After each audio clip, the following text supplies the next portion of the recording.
Welcome to the very first episode of the SNE podcast. So my name is Soumya, and I'm Ellie. what is this podcast? Well, it's about us moving to Tokyo, Japan, and we thought it'd be pretty interesting just to have a podcast to document what we do.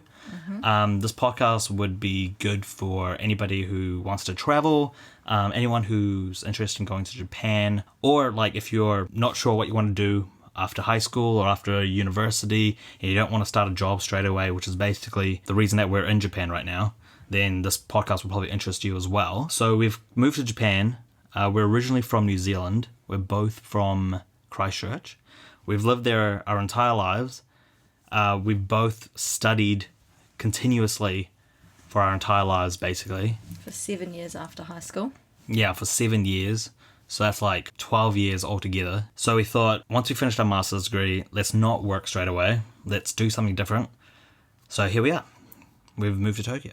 Let's talk about our expectations of Japan, or Tokyo in general. So I originally didn't really want to come to Japan, but you did. So why did you want to come to Tokyo?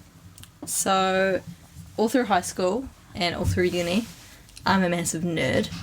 I was very into anime, gaming and all that. And so that sort of started off my desire to move to Tokyo.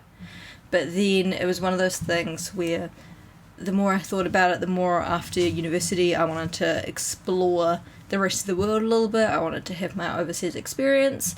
And I didn't want to just go to another Western country. I wanted to be able to explore a completely different type of society. So I thought going to an Eastern country would be a good idea.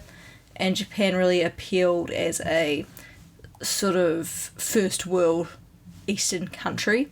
My educational background is in psychology and education, and so it's so easy to come to Japan and teach English, so that also appealed to me. Yeah, that's true. The fact that it's something different, I guess I've only really wanted to go to Japan for the last year, right? So we've been planning to go overseas somewhere for the last 3-4 years probably. But I really, really wanted to go to England or New York or something, and then it's really only been a year that I wanted to go to Tokyo. We still will do England eventually. Yeah, we will, yeah. But yeah, it's good to do something that's completely different.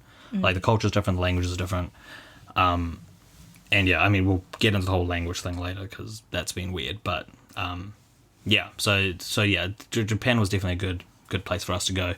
If you're going to go to an Asian country, Japan's kind of the place to go because everywhere else is too different probably. You mean by that Japan is quite westernized because after World War II they were occupied by America. So they're still a completely different culture, but they've got some heavy Western influence going on, so it makes it a little bit more comfortable. Yeah, pretty much. And we also grew up watching anime and stuff, so... Yeah. What did you think Japan would be like? Before we got here, my expectations? I thought it was going to be a lot more crowded than it is. Everyone, obviously we come from New Zealand where our population is 4 to 5 million for the whole country, and we've moved to Tokyo where what's the population in Tokyo? 30 million or something, yeah. Yeah, so in my mind it was going to be crazy busy. Every second you're on the streets you're going to be surrounded by people. So it's kind of a pleasant surprise that it's not like that. It is sometimes, depending on where you go. Yeah. But the area we're living in, we live in Otaku, is pleasantly busy without being overwhelming. Yeah, I wasn't really sure what to expect really, because when you think of Japan, you either think it's super technologically advanced and it's the future with robot hotels and stuff like that, but then on the other hand it's really traditional and tatami mat floors and samurais and stuff like that. You put it a really good way the other day when we were on the train and you pointed out how everything's so futuristic and advanced here, but then the thing that is really kind of jarring and weird is how there's just wires everywhere. Yeah, true. On the streets there's still nothing is hidden or underground like it is in New Zealand. There's just so many cords and wires and that's a secret exposed. Poor country thing. If you ever go to Nepal or something, it's super there's just wires everywhere. Yeah, and it's weird because it's so first world and advanced here, especially in Tokyo, but then that's still just all out there. Yeah. So we flew in last Friday. We flew in at night time, so we didn't really get to see anything. We flew on Thursday night. Oh yeah, true. Yeah, we flew on Thursday night. I didn't really have any impressions when we first came, to be honest, because we were on the bus. That we got off at the wrong stop and then had to walk. Well, we worked out how far the walking was for worse than it was, and we had to walk for ages with our suitcases. Yeah, that's true. So we got to see the city a bit. by accident. I Yeah. guess. But anyway, then the next day, which is kind of cool, because the first day we stayed at a hotel, and then straight up from the second day, we got to stay at our house. We have a really, really cool flat, because it's like an olden, traditional style flat with like tatami floors and like paper walls and like paper doors and stuff, so that's kind of cool. But with like a modern kitchen, modern bathroom, so it's still like you get to have that cool cultural aesthetic, but then also nice and convenient. Yeah, I'm definitely glad that we live in a traditional Japanese house, right? Although like I as kind traditional as an apartment gets. Yeah. Although like I have a feeling that like nobody actually lives this way though, like in Japan really. Like I feel like in like Western societies we've been like fooled into thinking that everyone lives this way.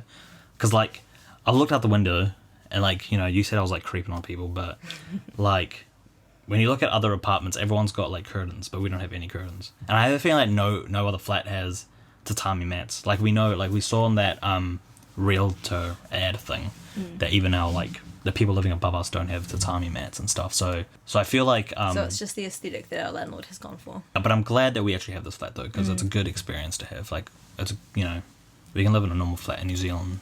It's a really good flat. I had some like specifications when I was looking for apartments. I wanted at least 35 metres squared. I think it's like 36 metres squared. I wanted a separate bedroom to the lounge, which we have with just like a west sliding door, so we've actually left it open most of the time. I wanted a separate kitchen, so it's like ticked all the boxes I wanted. It was a real pleasant surprise when we arrived. I was super worried we were going to get here, having not viewed it before, you know, paying all the money for it. And that we were then going to show up and it was going to have stains everywhere and it was going to be really gross, but it's actually really beautiful. good though. Yeah. And 35 metres square, we thought it was going to be tiny, but it's actually a good size. Like this is all you need for 2 people. Like it's super comfy. Although none of our furniture has arrived yet, that all arrives tomorrow, so I'm very excited to see what it looks like once I set it up. Yeah, we're currently doing this podcast in like a cupboard essentially with no door, and the microphone is on an ironing board. So that's kind of weird. The only furniture we have is an ironing board, our futon for a bed, and a clothes rack. And also the other night, actually, my fridge and washing machine that I got really cheap on Craigslist arrived, but we had nothing to sit on. Yeah, it turns out Craigslist is the way to go to get furniture and stuff, Yeah, okay, my legs are starting to hurt, so... Jesus Christ. So we're ready for a proper couch. We can't wait. Honestly. Like, sitting cross-legged. Haven't done that since, like... Primary, yeah. Okay, so what do we get up to in the first week? So yeah, it's like the end of December. It's definitely not as cold as I thought it was going to be. Like, I think you've gotten quite cold. Like, I caught a cold on the first day. Yeah. And as you can tell, I've still got a sniffle. Which is surprising because I'm usually the person that gets sick all the time. Yeah. And I haven't gotten sick at all. And I actually like think it's colder in Christchurch than it is here. I disagree. Like, we're hoping for like a white Christmas, but that didn't happen. Yeah. But that's okay. But yeah, in the first week, we haven't really done a whole lot of sightseeing, really, because... We had to get heaps of stuff sorted for our jobs. So we came here with a visa sponsorship through our jobs, teaching English in Aikawa. And I don't even know if that's how you say it. But to get... Aikawa. In Aikawa? Aikawa? That's probably it. Yeah. You had to... we have to get all this stuff before we start our jobs. So we had to... For example, when you arrive at the airport, you get your residency card. And then... You know, you have to get like a phone number, we had to set up internet, we had to set up utilities. Banking. We had to set up a bank, which was stressful. Like national health insurance stuff. So yeah, so we've had to do that all week. But luckily, like a lot of it's been in like the city. So we've got to travel into the city and like we've looked around and stuff. Yeah, it's been really cool to sort of get to explore a bit. Our location's super convenient, we're really close to a train station. So even though we have to catch multiple trains, it still only takes, you know, like 30 minutes to get to like Shibuya and Harajuku. Yeah, we're really close to like the main like train stations, so that's good. We've seen like quite a good amount in the city anyway, just from walking around and stuff. Like my highlight for like just for the things that we've done is probably just like seeing the city, seeing how busy like Shinjuku is. We haven't even been to like the main Shibuya crossing yet, which is like the most busy crossing. Yeah, but I mean. Like the other crossings were like insane and stuff. So, it's really when you get into like Shinjuku that you see that whole people packed on the side of the road thing that I expected to be everywhere, but that's kind of like mainly just in those like main areas. Yeah. We had our first ramen at some random place. A plus. Yeah, that place had like a Japanese name, which was it was just opposite. It was like or Machi Station, and it was like just across the road from the station. I couldn't tell you what it was called, but it was I wish it had good. an English name though, because then we can go we'd be able to tell people about it and go back. Yeah. But we don't even have that, so just the day-to-day living has been pretty amazing. Yeah. Because it's just been super different to what we're used to and whatnot. I'm loving the shopping. Yeah. So many malls everywhere. I didn't realise I liked malls. Yeah, the malls are there's so many malls and they're all at least 7 floors, which and they're is all insane. really empty. Yeah. Like there'll be us and then 4 people on the whole floor. Yeah, I think that might be just because we haven't started working yet. Everyone else is at work maybe. Yeah. But yeah, I don't know. Or maybe there's just so many malls that there's 100 for people to choose from. Yeah. But one thing that hasn't been good for you anyway is that it actually turns out it's really hard to find vegetarian food, right? Yeah, I thought tofu would be a lot more common, but I was expecting this. I knew coming here that it was going to be a struggle. I'd read about other people's experiences, so I was kind of prepared for that. I just mainly feel guilty because it stops you from being able to go to the places you want to. Tofu is originally from Japan. I'm pretty I looked up on Google. I googled what do you call tofu in Japanese? And it is tofu. Tofu is the Japanese word for it. But yeah, they don't really have much tofu. Or maybe we're just not looking at I don't know. I feel like we've been to a lot of places and they just don't have Well, if you went to a dishes. Japanese restaurant in New Zealand, there'd be multiple tofu dishes. But here, the vegetarian food I've managed to find has been mushroom based, for example, or it's just kind of plain. Yeah. With nori wrap on it, Yeah, but it's been yummy what we've found, except for one place that was gross and definitely had fish stock in it. yeah. Well, that's the thing, right? We found that if you say you want vegetarian, they don't if you consider say, fish. I went to a vegetarian, place the other day and I said, I mean, they don't consider fish meat. Yeah, I said no meat, in Japanese, and they showed me the fish menu, and I was like, oh, okay, thanks. Yeah. Yeah, I definitely don't expect that. But what was a pleasant surprise is how easy it's been to find milk here. Everyone talked about how milk and bread that's and really weird. butter was going to be impossible to find. It's everywhere, and low-fat milk as well, because I drink milk. I don't eat meat, but I still have milk in my tea. Yeah, dairy and stuff is actually super easy to find, which is the opposite of what everyone told us, but there you go. So one of the main things obviously is that last week the Christmas was... Oh, yeah. We're here during Christmas. Didn't really do much for Christmas, really. We found that Christmas here is sort of like Valentine's Day anywhere else, right? Where people don't celebrate it, but they do celebrate it. Yeah. They've got, it's all over the malls and stuff. It's on the street. They have these really cool illuminations everywhere, that kind of stuff, but it's not a public holiday. So it's celebrated, but it's not seriously celebrated kind of thing. Yeah. Well, before we came to Japan, my family does a massive Christmas celebration, and at least for my immediate family, we kind of did our Christmas before we came. Obviously, my family also does a massive barbecue with the whole extended family, which we couldn't do. But it kind of almost felt like Christmas had already been, so I wasn't too sad. But it was weird.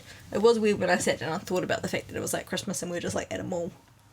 Yeah, and because we've been together for 12 years now, that's my Christmas too. So I'm pretty used to that too. But so obviously nothing that big over here. But we did go see the illuminations by Harajuku train station. I forgot what it's called. It's called Omo Tesando Illuminations or something. Tesando?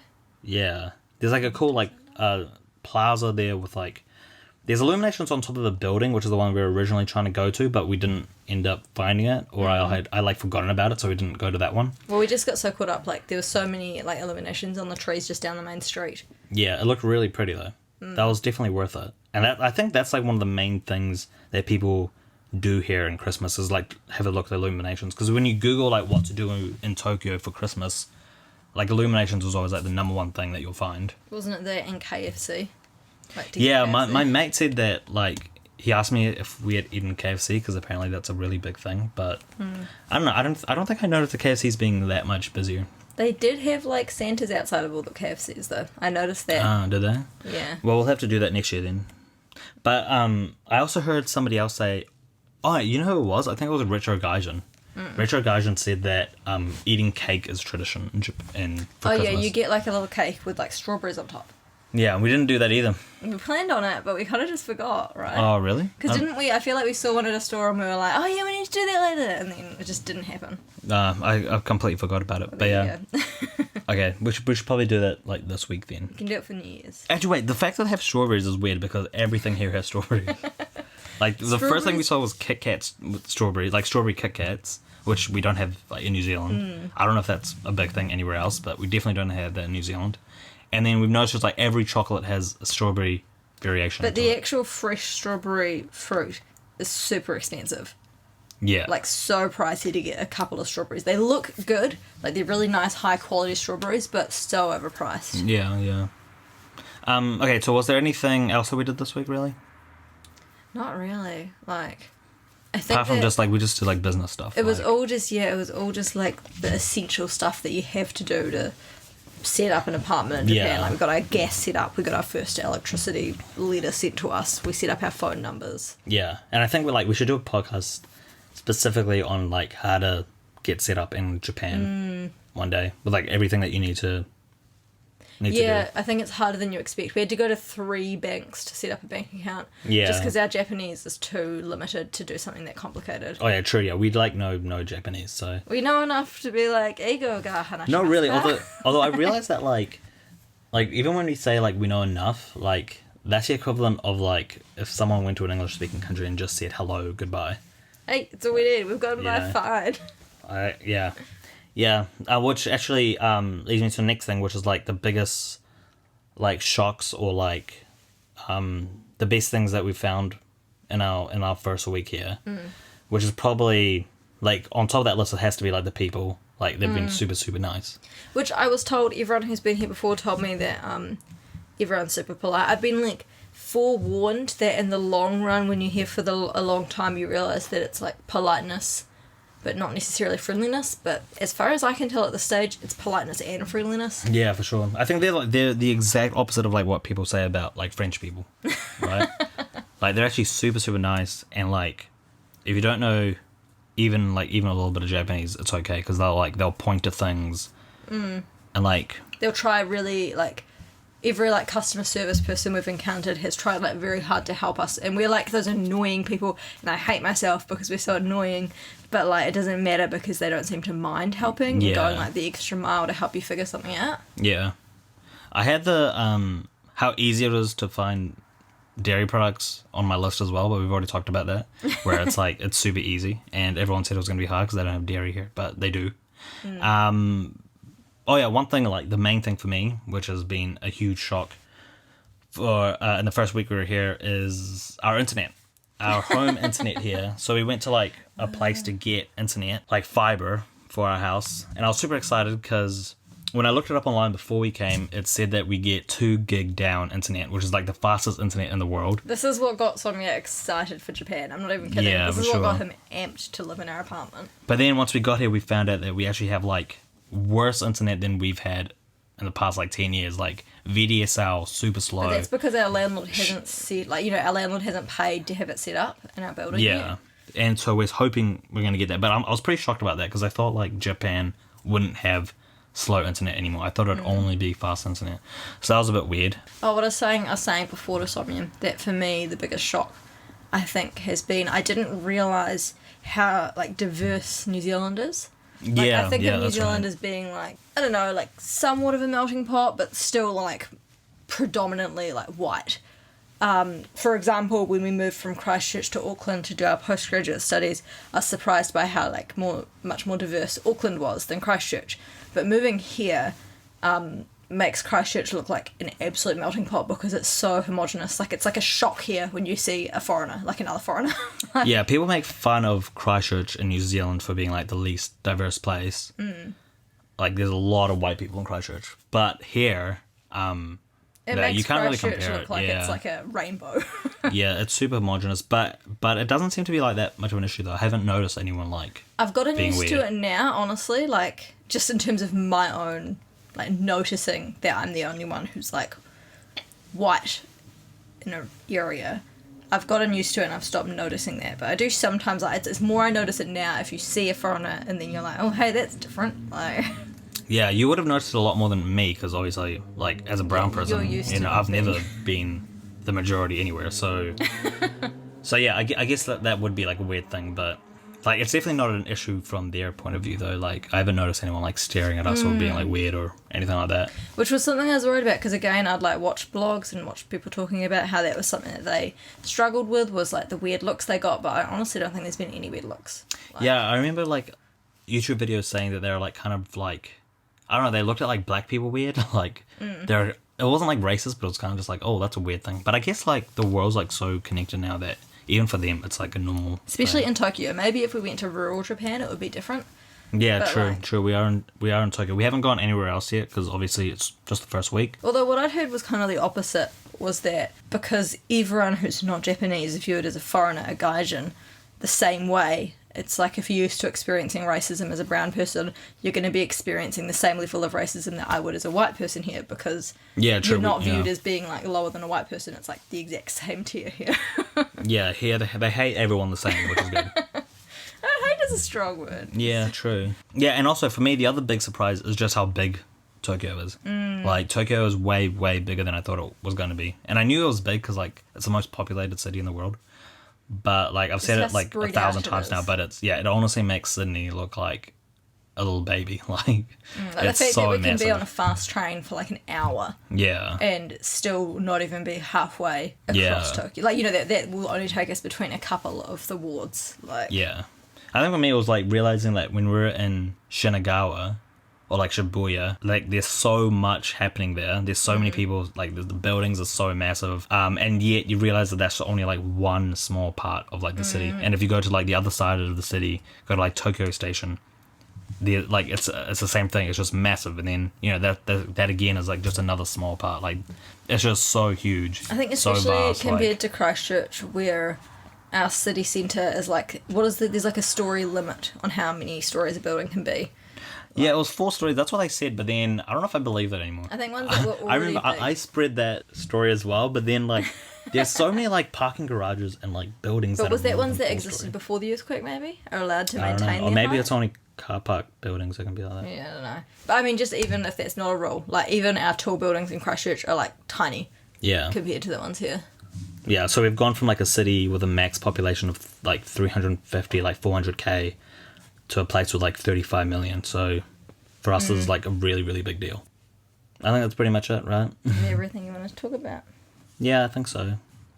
All right. Well, anyway, yeah, that's it. So thank you very much for listening. Subscribe, follow this thing. You know, it'll be on like YouTube, on Spotify, on Apple Podcasts. Give us suggestions for what you'd like us to talk about. We're sort of, you know, we're just starting out at this and we're keen to make it better, make it enjoyable.